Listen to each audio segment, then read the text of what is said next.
أشهد أن لا إله إلا الله وحده لا شريك له وأشهد أن محمدا عبده ورسوله أما بعد فأعوذ بالله من الشيطان الرجيم بسم الله الرحمن الرحيم الحمد لله رب العالمين الرحمن الرحيم مالك يوم الدين إياك نعبد وإياك نستعين اهدنا الصراط المستقيم صراط الذين أنعمت عليهم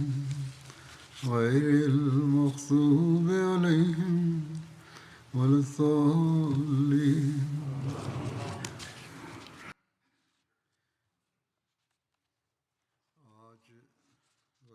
Heute werde ich über die Schlacht von Banu Nazir sprechen. Die Vorstellung des Stammes Banu Nazir lautet: Banu Nazir war eine jüdische Familie aus Medina. Einige Historiker schreiben, dass Banu Nazir ein Stamm der Juden aus Chaybar war, deren Dorf Zahra genannt wurde. Als der heilige Prophet sallallahu alaihi wasallam im gesegneten Medina ankam, war zu dieser Zeit Huyay bin Akhtab der Anführer des Stammes Banu Nazir. In der 6. Generation seiner Vorfahren taucht der Name Nazir bin Naham auf, nachdem auch der Stamm Banu Nazir benannt wurde. Die Mutter der Gläubigen, Hazrat Safiya radhiyallahu anha, war die Tochter des Anführers des Stammes der Banu Nazir, Huyay bin Akhtab.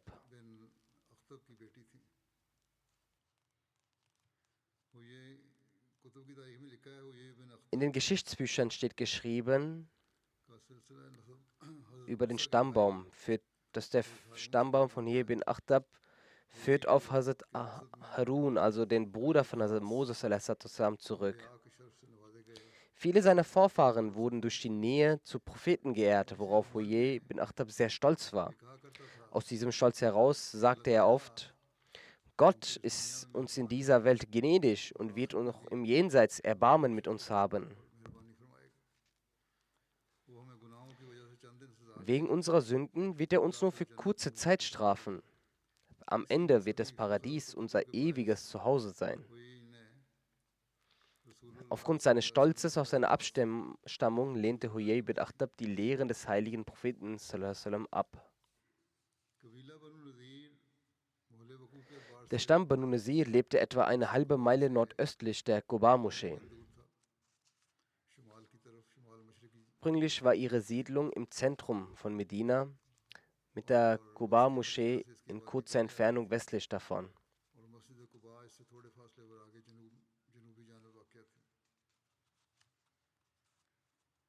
Die Schlacht von Banu Nazir ereignete sich im 4. Jahr nach der Hijra im Monat Rabiul Awwal.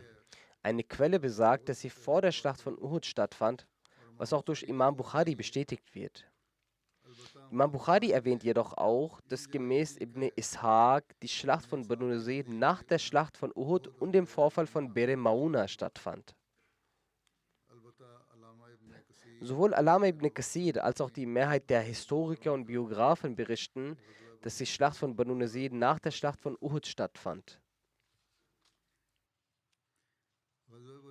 Die Ursachen der Schlacht von Banu Nazir, darüber heißt es: Vor der Schlacht von Badr schrieben die Quraysh einen Brief an Abdullah bin Ubay bin Salul und anderen Götzendienern der Stämme Aus und Khazraj, während der heilige Prophet sich in Medina aufhielt. In dem Brief schrieben sie: Ihr habt unseren Begleiter aufgenommen. Ihr seid in Medina von der Anzahl die stärkste Macht.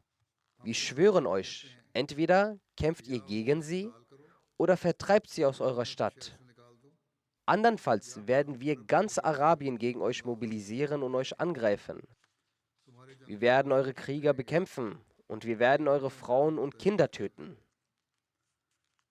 Diesen Brief sandten die Ungläubigen von Mekka an die Stammesführer von Medina. Als Ibn Ubay und die anderen Götzendiener diesen Brief erhielten, verbreiteten sie die Nachricht untereinander und planten, den heiligen Propheten sallallahu alaihi wasallam und seine Gefährten anzugreifen. Als der heilige Prophet sallallahu alaihi wasallam davon erfuhr, besuchte er gemeinsam mit einer Gruppe von Gefährten die Stammesführer von Medina. Der heilige Prophet sallallahu alaihi wasallam sprach zu ihnen: Die Quraysh haben euch einen Brief voller Drohungen geschickt. Lasst euch von diesem Brief nicht in die Irre führen, sodass ihr euch selbst in Täuschung und Trug versetzt und beginnt, gegen eure eigenen Brüder und Söhne zu kämpfen. Als die Stammesführer die Worte des heiligen Propheten hörten, verstanden sie es und sie änderten ihre Absicht. Sie gingen hinfort und so blieb die Drohung der Quraysh aus Mekka erfolglos.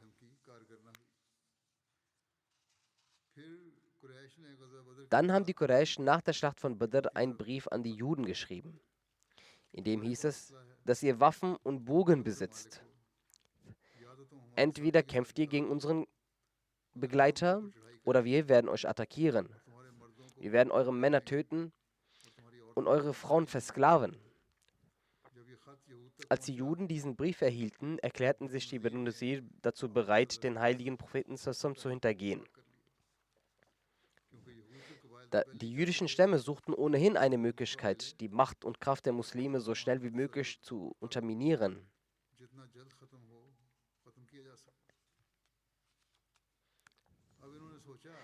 Nun überlegten sie ein solches Vorhaben, durch das der heilige Prophet sallallahu, Gott bewahre, getötet werden könne. Sie sandten eine Botschaft an den heiligen Propheten sallallahu, dass er mit 30 Gefährten kommen solle, und auch sie würden mit 30 Gelehrten an einem neutralen Ort erscheinen.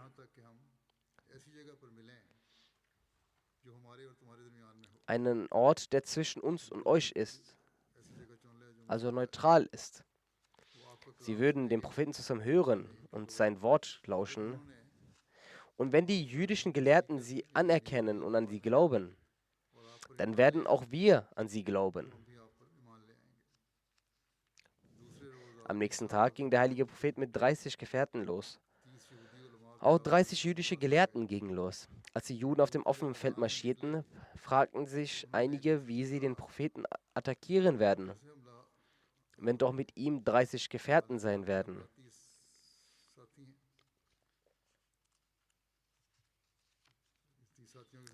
Es wäre doch schwer, ihn zu attackieren, wenn 30 solcher Gefährten dabei sind, die bereit sind, ihr Leben für ihn zu opfern.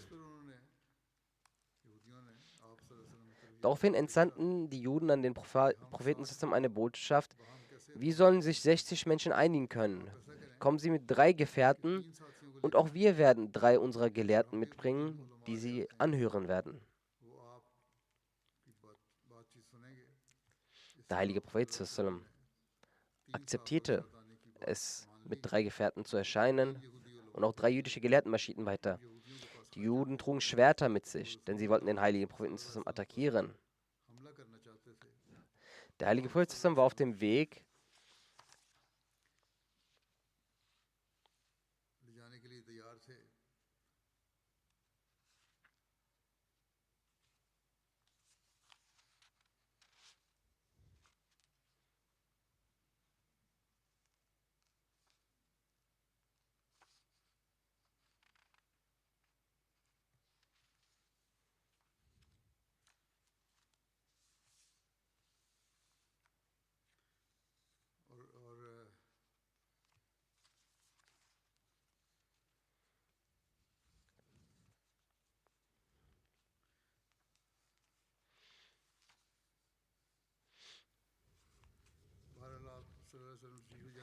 der heilige Prophet ging los, als eine gutwillige Dame aus dem Stamm der Banu Nazir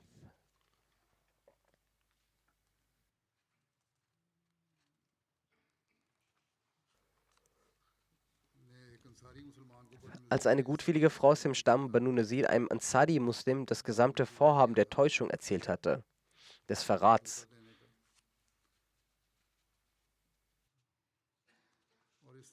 Dieser ging zum heiligen Propheten sallam und setzte ihn über dieses Vorhaben der Juden in Kenntnis. Bevor der heilige Prophet sallam die Juden erreichte, ging er zurück nach Medina.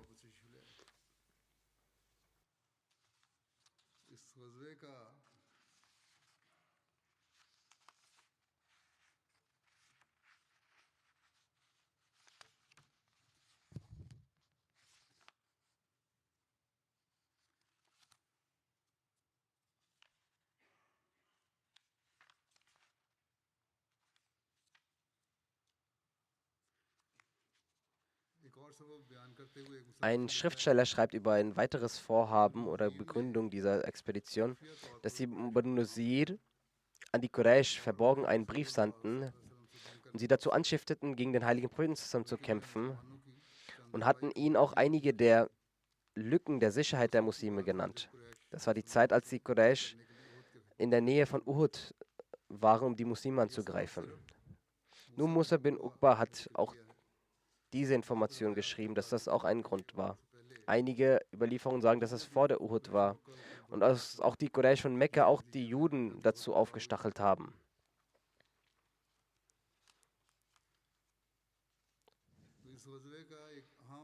Ein weiterer Grund für diese Expedition, für diese Schlacht war, dass auf dem Rückweg von Be'r Mauna, als Hazrat Amr bin Umayya Samri zwei Leute der Banu Amr tötete, mit denen die Muslime einen Vertrag haben, ging es nun um das Blutgeld. Der heilige Prophet sallam,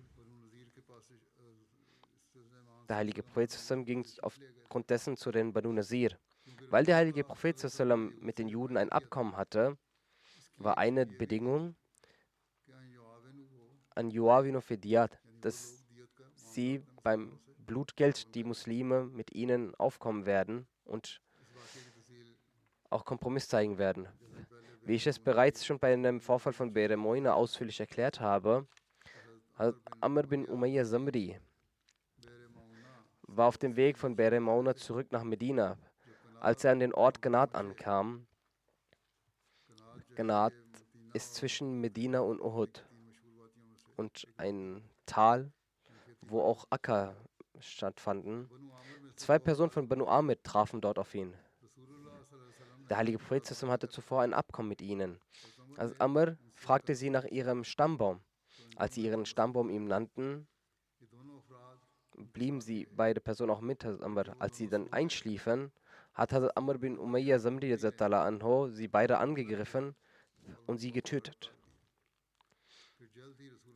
Er ging sofort zum heiligen Propheten und erklärte ihm die gesamte Begebenheit. Der heilige Prophet sagte, du hast etwas sehr Falsches getan. Wir hatten mit ihnen einen Vertrag und ein Abkommen. Umayya Samri sagte, ich hatte keine Kenntnisse über diesen Vertrag. Ich dachte, sie wären Götzendiener. Ihr Volk hat uns verraten. Amr hatte auch ihre Kleidung und ihre Sachen mit sich. Der heilige Prophet wies ihn an, seinen Hinterbliebenen diese Sachen zurückzugeben, samt Blutgeld. Danach, an einem Samstag, ging der heilige Prophet zu den Banu Nazir. Er betete in der Moschee Quba. Von den Muhajirin und Saad nahm der heilige Prophet einige der Gefährten auch mit sich. Als der Prophet die Banu Nazir erreichte, waren mit ihm weniger als 10 Gefährte. Der heilige Prophet sah sie, wie sie in einer Gemeinschaft zusammensaßen und setzte sich zu ihnen, damit er mit ihnen sprechen könne. Dass sie beim Blutgeld dieser 2 Personen den heiligen Propheten unterstützen sollen, die Hazrat Amr getötet hat.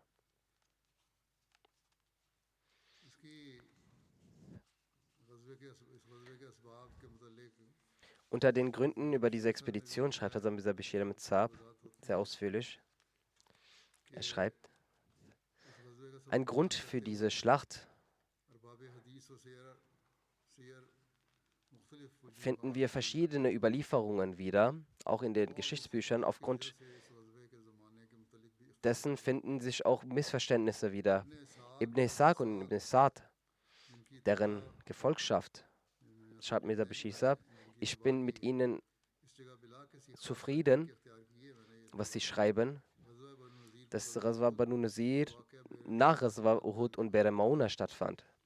Und der Grund dafür ist, so schreibt er, dass Amr bin Umayya Zamri, radiallahu anhu, den die Kuffar zum Anlass von Bi'r Mauna losließen, als er zurück nach Medina reiste, traf er auf dem Weg zwei Personen vom Stamm Banu Amir, die mit dem heiligen Propheten zusammen zuvor ein Abkommen hatten.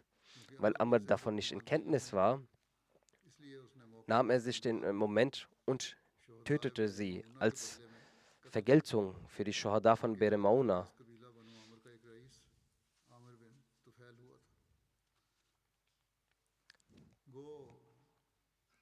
Obwohl die Leute der Banu Amir sich selbst von diesem Mord und Blutvergießen zurückgehalten hatten, also sie hatten nicht gekämpft, aber wie dem auch sei, er hatte im Sinn, dass sie von diesen Leuten betrogen wurden und dachte deshalb, dass sie Feinde sind und tötete sie. Als Amr bin Umayya in Medina ankam, berichtete er dem heiligen Propheten den gesamten Vorfall und erzählte ihm auch von der Tötung der beiden Männer. Als der heilige Prophet von der Tötung der beiden Männer erfuhr, war er sehr erzürnt und über die Tat von Amr bin Umayya und sagte zu ihm, sie waren unsere Verbündeten. Der heilige Prophet schickte sofort das Blutgeld für die beiden Getöteten an ihre jeweiligen Hinterbliebenen. Da jedoch die Leute der Banu Amir Verbündete auch der Banu Nazir waren und die Banu Nazir Verbündete der Muslime, waren die Banu Nazir aufgrund eines Vertrages ebenfalls verpflichtet, den gleichen Anteil des Blutgeldes zu übernehmen. Also das bedeutet, die Banu Nazir hatten aufgrund eines Vertrages mit den Muslimen auch einen Teil zu tragen.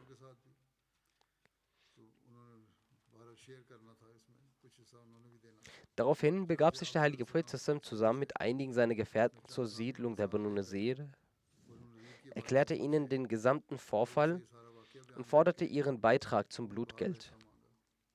Sprich, so kam es versehentlich zu der Ermordung und dafür sollte das Blutgeld bezahlt werden. Wir werden auch unseren Teil zahlen und da ihr einen Vertrag mit uns habt, tragt auch euren Teil dazu bei. Er schreibt zudem, die meisten Historiker haben diese genannte Überlieferung übernommen, sodass sie in der Geschichte allgemein bekannt und berühmt geworden ist. Im Gegensatz dazu wurde jedoch eine authentische Erzählung von Imam Zuhri überliefert. Diese Überlieferung besagt, dass nach der Schlacht von Badr, also das genaue Jahr und der Monat sind nicht bekannt. Das heißt, dass nach der Schlacht von Badr haben die Häuptlinge der Quraysh einen Brief an die Banu Nazir geschrieben, in dem sie sagen, erklärt Muhammad zusammen und den Muslimen den Krieg oder wir werden Krieg gegen euch führen. Daraufhin berieten sich die Banu Nazir und beschlossen, dass sie den heiligen Propheten zusammen heimtückisch ermorden sollten. Zu diesem Zweck planten sie, den heiligen Propheten unter einem Vorwand einzuladen, um dann eine Gelegenheit zu finden, ihn zu ermorden.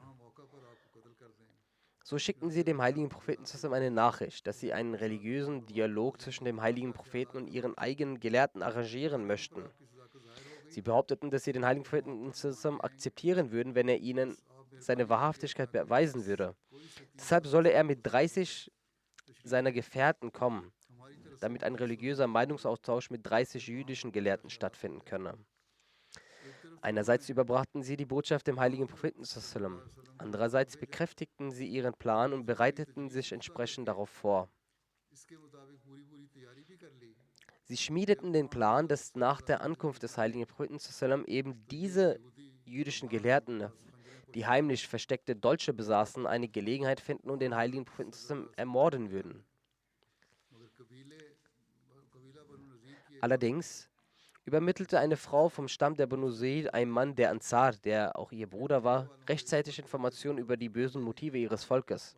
Der heilige Prophet hatte gerade seine Residenz verlassen, als er diese Nachricht erhielt und kehrte dann zurück. Der heilige Prophet befahl sofort die Mobilmachung und machte sich auf den Weg zu der Festung der Banu Nazir. Als er dort ankam, belagerte er sie und sandte eine Botschaft an ihre Häuptlinge, dass es ihnen unter den bekannt gewordenen Umständen nicht erlaubt werden könne, in Medina zu bleiben, bis sie einen neuen Vertrag mit dem heiligen Propheten abschließen und ihm versichern würden, dass sie ihren Vertrag nicht brechen werden und keinen Verrat mehr begehen werden. Doch die Juden weigerten sich eindeutig, einen neuen Vertrag zu schließen und so begann der Krieg. Die Banu Nazir zogen eindeutig einen neuen Vertrag zu schließen und so begann der Krieg. Die zogen sich voller Aufsässigkeit auf ihre Festung zurück, das heißt mit einer sehr rebellischen Haltung und voller Arroganz ließen sie sich ihre Festung nieder zum Ausdruck bringen, sie besäßen sehr viel Kraft. Am folgenden Tag erhielt der heilige Prophet die Nachricht, beziehungsweise entnahm den Umständen, dass der andere Stamm der Juden, die Banu Qurayza, ebenfalls Anzeichen einer Rebellion zeigte. Der heilige Prophet nahm eine Truppe mit und marschierte zu den Festungen der Banu Qurayza und belagerte sie ebenfalls. Als die Banu Qurayza sahen, dass ihr Geheimnis gelüftet worden war, wurden sie ängstlich und baten um Vergebung, schlossen einen neuen Vertrag zum Frieden und zur Sicherheit und ein geeignetes Bündnis mit dem heiligen Propheten. Daraufhin hob der heilige Prophet die Belagerung auf und kehrte zu den Festungen der Banu Nazir zurück. Doch die Banu Nazir beharrten auf ihrer Sturheit und Feindseligkeit und es begann ein regelrechter Kriegszustand. Dies sind die beiden unterschiedlichen Überlieferungen, die in Bezug auf die Ursache der Ghazwa von Banu Nazir überliefert wurden. Aus historischer Sicht ist die letztere Erzählung richtiger und authentischer. Und auch andere Erzählungen unterstützen diese grundsätzlich. Die erste Überlieferung wird dort doch von den Historikern stärker akzeptiert und verschiedene authentische Ahadith haben ebenfalls auf ihre Authentizität hingewiesen. Obwohl Imam Bukhari der Überlieferung von Zuhri den Vorzug gegeben hat, hat er dennoch das Blutgeld der beiden Getöteten aus dem Stamm der Amir erwähnt. Wenn also beide Überlieferungen für richtig hält und zusammennimmt, ist das unserer Meinung nach nicht falsch. Allerdings muss, was die Zeit dieser Expedition betrifft, einer der beiden Überlieferungen den Vorzug gegeben werden, denn in Bezug auf die Datierung können nicht beide Überlieferungen gleichzeitig richtig sein.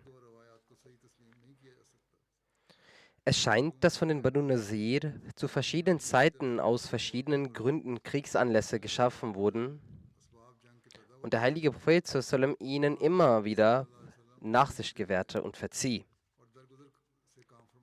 Als jedoch nach dem Ereignis von Bir Mauna der letzte Anlass gegeben war, erinnerte er sie an all ihre vorherigen Handlungen und rief ein Heer zusammen.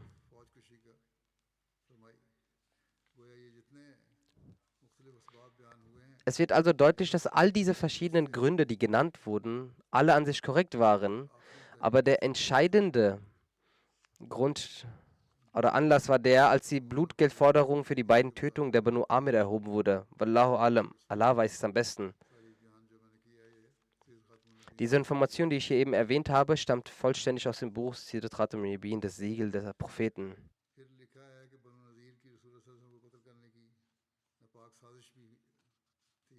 Dann steht geschrieben, dass die Banu Nazir auch die boshaften Plan hegten, den heiligen Propheten zu töten. Das war ebenfalls ein Grund, wie bereits erwähnt. Begab sich der heilige Prophet in Zusammenhang mit einer Blutgeldforderung mit einer Gruppe von Sahaba zu den Banu Nazir. Er brach an einem Samstag auf. Zusammen mit einer Gruppe von Muhajirin und Sa'ar verrichtete er das Gebet in der Quba-Moschee. Dann ging er gemäß der Vereinbarung zu den Banu Nazir und forderte das Blutgeld ein. In dieser Überlieferung heißt es, dass die Anzahl der Sahaba, die ihn begleiteten, weniger als 10 waren. Unter ihnen waren Hazrat Abu Bakr, Hazrat Umar und Hazrat Ali anhum. Auch Hazrat Zubair, Hazrat Talha, Hazrat Sa'ad bin Muaz, Hazrat Usaid bin Huzair und Hazrat Sa'ad bin Ubadah anhum werden auch erwähnt. Als der heilige Prophet dort ankam und mit den Juden über das Blutgeld sprach, sagten sie, ja, Abu al-Qasim, essen Sie zuerst, dann kommen wir auf Ihr Anliegen zurück.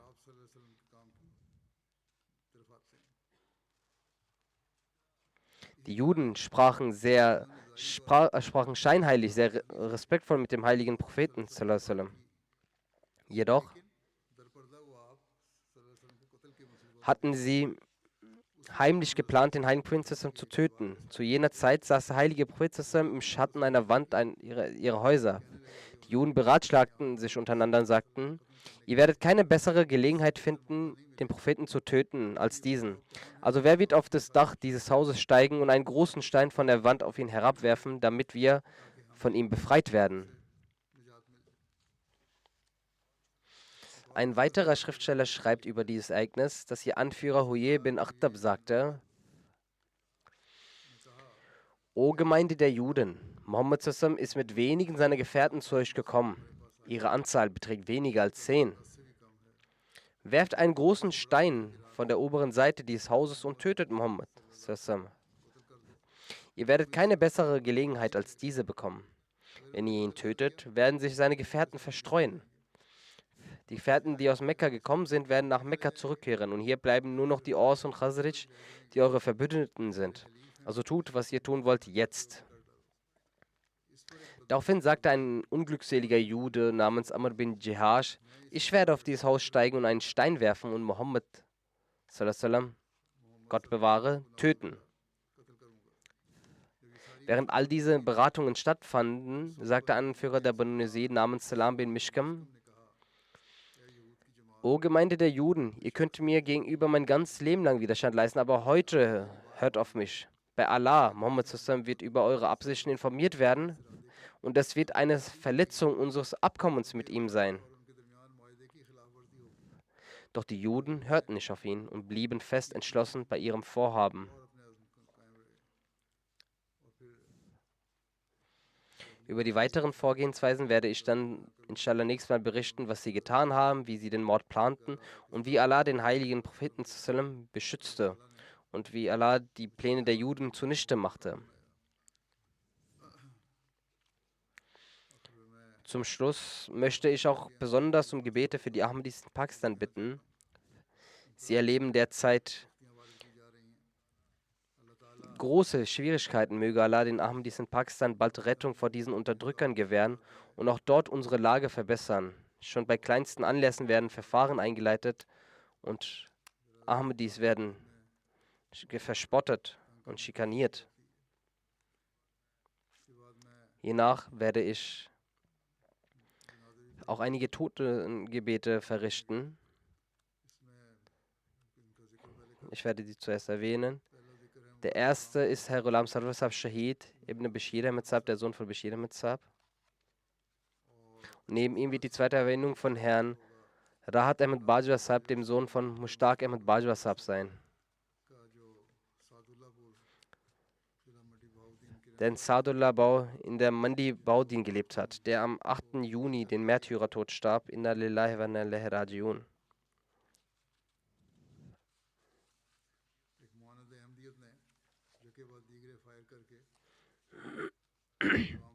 Ein Gegner der Ahmadiyyat schoss auf Ghulam Sadr Sahib Rahat Bajwa Sahib, sodass sie daraufhin den Märtyrertod verstarben.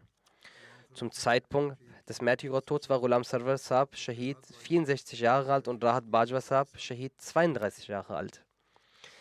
Den Angaben zufolge ist Ghulam Sadr Sahib Shahid von der Ahmadiyya Moschee Saadullah nach dem Zuhr-Gebet zurück nach Hause gelaufen. In der Nähe seines Hauses verfolgte ihn ein Gegner der Ahmadiyyat.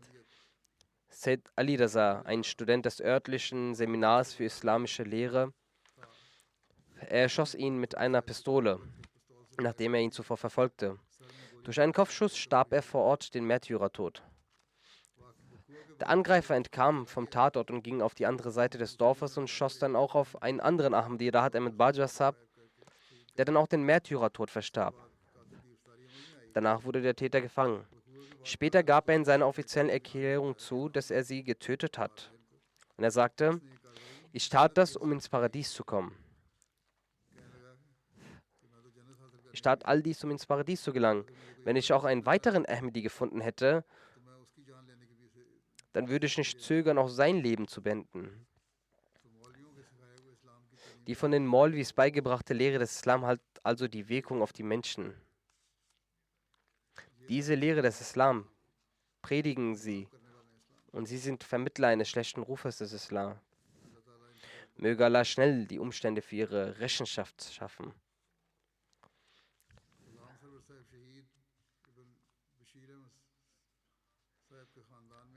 Der Geist der Ahmadiyyat kam in die Familie des Märtyrers Ghulam Sadr Sahib, Sohn von Bashir Ahmed Sahib, durch seinen Großurvater Hazrat Sharifuddin Sahib, der von Zeichen der Pest beeindruckt zusammen mit weiteren Menschen in Saadullahpur durch die Aufgeschlossenheit von Hazrat Maulana Rasul Rajiki Sahib mit Hilfe eines Briefes das Treuegelübde ablegte. Später im Jahre 1903 zum Anlass des Gerichtsverfahrens in Jhelum erhielt er auf Anreise den verheißenen Messias nach Jhelum die Glückseligkeit, ihn zu sehen. Der Verstorbene war durch die Gnade Allahs auch beteiligt am System des Wasiyyat. Er war regelmäßig im fünfmaligen gemeinschaftlichen Gebet, verbrachte regelmäßig auch das Tahajjud-Gebet. Er sandte im hohen Maße Durush-Sharif, also Segensgebete auf den heiligen Propheten. Neben freiwilligen Fasten hegte er eine spezielle Zuneigung für die Rezitation des Koran und las regelmäßig die Literaturen der Jamaat.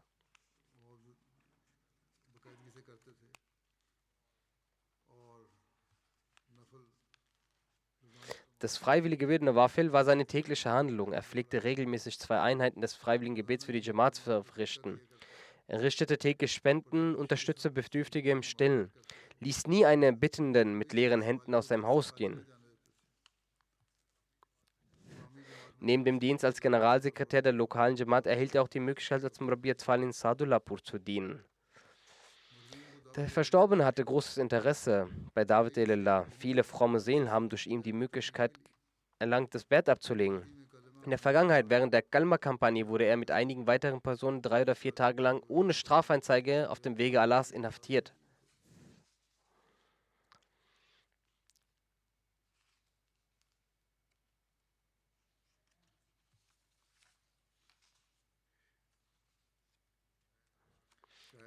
Shahid Imran ist der Guide des Distrikts, er ist auch der Neffe des Verstorbenen. Er sagt, dass der Verstorbene wiederholt seinen Wunsch zum Ausdruck brachte, dass Allah ihm die Gelegenheit gebe, etwas zu tun, aufgrund dessen sein Name in die Geschichte der Ahmadiyyat in goldenen Buchstaben niedergeschrieben wird. Nun hat Allah auf diese Weise seinen Wunsch erfüllt. Unter den Hinterbliebenen sind neben der Ehefrau auch 2 Söhne und 4 Töchter. Unter den jüngeren 2 Töchtern erhält die eine ihre Bildung FSC und die andere in Metric. Seine anderen Kinder sind bereits verheiratet.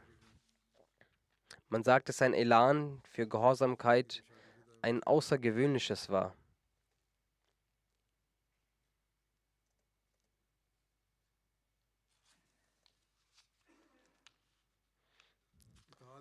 Es wurde gesagt, dass seine Gehorsamkeit außergewöhnlich war. Der Sadr Jamaat berichtet, dass er dem Verstorbenen sehr nahe stand und manchmal auch mit ihm einander geriet. Dies ist völlig normal. Wenn es zu Angelegenheiten der Gemeinde aber kam, sagte er, Sie sind der Sadr Jamaat, der Vorsitzende der Gemeinde. Ich werde dem Folge leisten, was Sie sagen.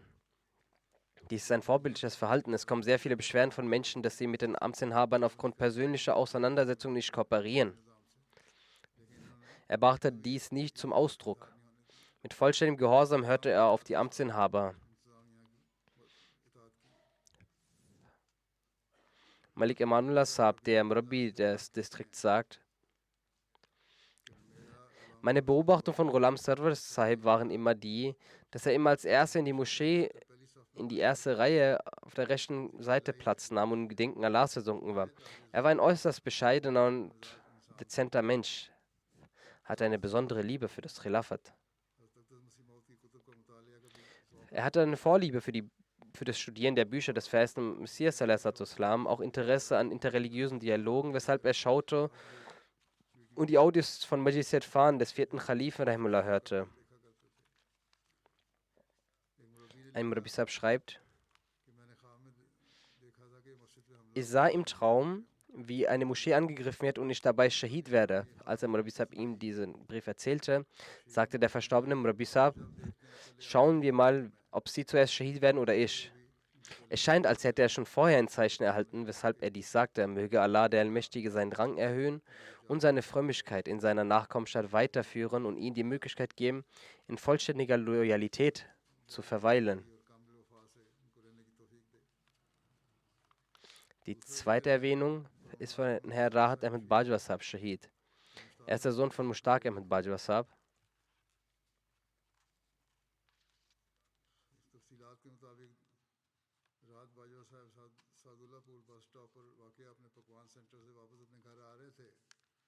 Gemäß den Berichten war Herr Rahat Ahmed Bajwa Sahib an einer Bushaltestelle auf dem Nachhauseweg von seinem Restaurant, als der Schütze Said Ali Raza auf ihn mit einer Pistole schoss. Er verstarb durch die Kugel, die er im Kopf abbekam und verstarb am Ort. Aus der Familie von Herrn Rahat hat sein Großvater Rashid Ahmed als erster die Ahmadiyyat angenommen und 1918 über seinen Bruder Herr Hafizullah das Bett abgelegt. Der Schahid war auch im Wasiyyat-System Teil. Jedes Mal, wenn er von dem Shahadat eines Ahmadis hörte, äußerte er voller Neid: Diesen Stand erhalten nur die Glückseligen. Er hatte eine besondere Liebe zum Khilafat der Ahmadiyyat und war ein hervorragendes Beispiel für Gastfreundlichkeit. Er war ein sehr glücklicher Mensch, begegnete jedem mit Liebe. Wenn ihn jemand wütend entgegentrat, begegnete er auch diese Person mit Sanftmut. 1918 ging er nach Qadian und verbrachte seine ganze Zeit in der Moschee oder Bet Dua. Wann immer er für die Jamatendienste gerufen wurde, ließ er alles liegen und war sofort anwesend. Sorgte sich auch für die Gäste. Er hatte ein eigenes Restaurant, sorgte sich für die Verpflegung. Er hatte einen besonderen Wunsch, dass er Waqf macht und dadurch sehr verdient und den Gästen des Vers Messias Salasam dienen kann. Ein Cousin von ihm in der Jamia sagt, wann immer er mich traf, sagte er mir immer: Sei niemals unloyal und erfülle dein Versprechen bis zum letzten Atemzug. Du bist der gute Ruf unserer Familie. Der Verstorbene hinterlässt neben den Eltern eine Ehefrau, Amtul Nuran Saiba, Amtul Nur Saiba und zwei Töchter, Frau Javeria, 4 Jahre und ein weiteres Kind, 1,5 Jahre. Möge Allah beiden Shuhada das Paradies gewähren und mit ihnen gnädig sein und den Hinterbliebenen auch Geduld segnen und sie in ihrem Trost nehmen. Es gibt ein weiteres Janaza von Herrn Malik Muzaffar Khan Joya. Er ist in den vergangenen Tagen im Alter von 93 Jahren verstorben. Inna lillahi wa inna ilaihi raji'un. Er war ein Musi gewesen. Sein Sohn, Herr Mohammed Mutiyullah Joya Sahib, ist Murabi Silsila in Hawaii tätig. Aufgrund fehlender Reisedokumente konnte er nicht am Janaza und der Beisetzung seines Vaters teilnehmen. Murabi Sahib schreibt: Mein Vater war ein religiöser, gottesfürchtiger Mensch, der arm half, Tajid-Gebet verrichtete, die 5 Fischgebete einhielt, regelmäßig den Koran rezitierte mit Übersetzung, frommer und aufrichtiger Mensch. Im Alter von 24 Jahren nahm er 1953 selbst die Ahmadiyyat an. Durch die Annahme des Vers Messias fand in ihm eine revolutionäre Veränderung statt. Seit diesem Zeitpunkt lebt er hinsichtlich der Anbetung Gottes, der Treue zur Khilafat und der Hilfe der Menschheit ein vorbildliches Leben. Er hatte zu seiner Lebzeit die Möglichkeit, auf verschiedenen Ebenen auch in der Jamaat zu dienen. 15 Jahre diente er in seiner Jamaat Jak 152 nördlich als Vorsitzender.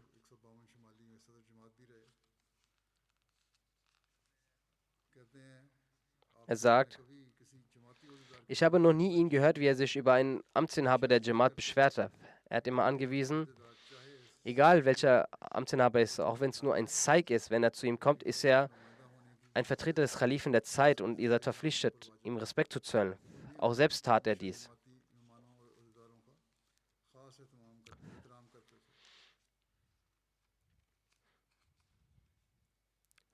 Als ich im Jahre 2005 zum Wasiyyat aufrief, war er bereits Musi. Zu dieser Zeit aber erhöhte er sein Wasiyyat von 1/10 auf 1/3. Also er erhöhte den Anteil mit dem Gedanken, wie er diesem Aufruf Folge leisten kann. Seinen Kindern sagte er immer, dass das wahrhafte finanzielle Opfer und Spenden jenes ist, was man vor der Erinnerung des Sekretärs der Finanzen bereits gezahlt hat. Auch selbst bezahlte er aus seiner Rente, die er erhielt, zuallererst seine Chandajat. Er sagte: In den 90ern kam in unserer Gemeinde der Bedarf nach einem Missionshaus auf. Hier spendet er sein Grundstück, das in der Nähe der Moschee und im Dorf war, der Gemeinde, ohne eine Gegenleistung. Möge Allah dem Verstorbenen gnädig sein und vergeben und auch seine Nachkommen dazu befähigen, seine Tugenden fortzuführen.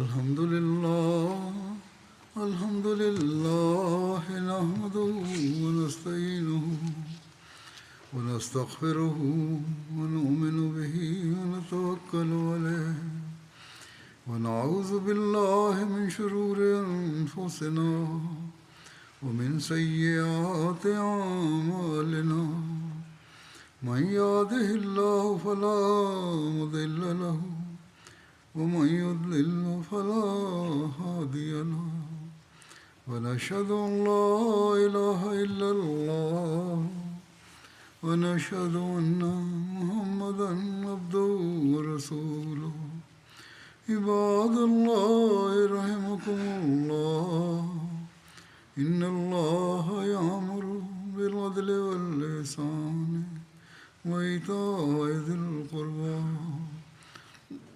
وينهى عن الفحشاء والمنكر والبغي يعظكم لعلكم تذكرون اذكروا الله يذكركم وادعوه يستجب لكم ولذكر الله أكبر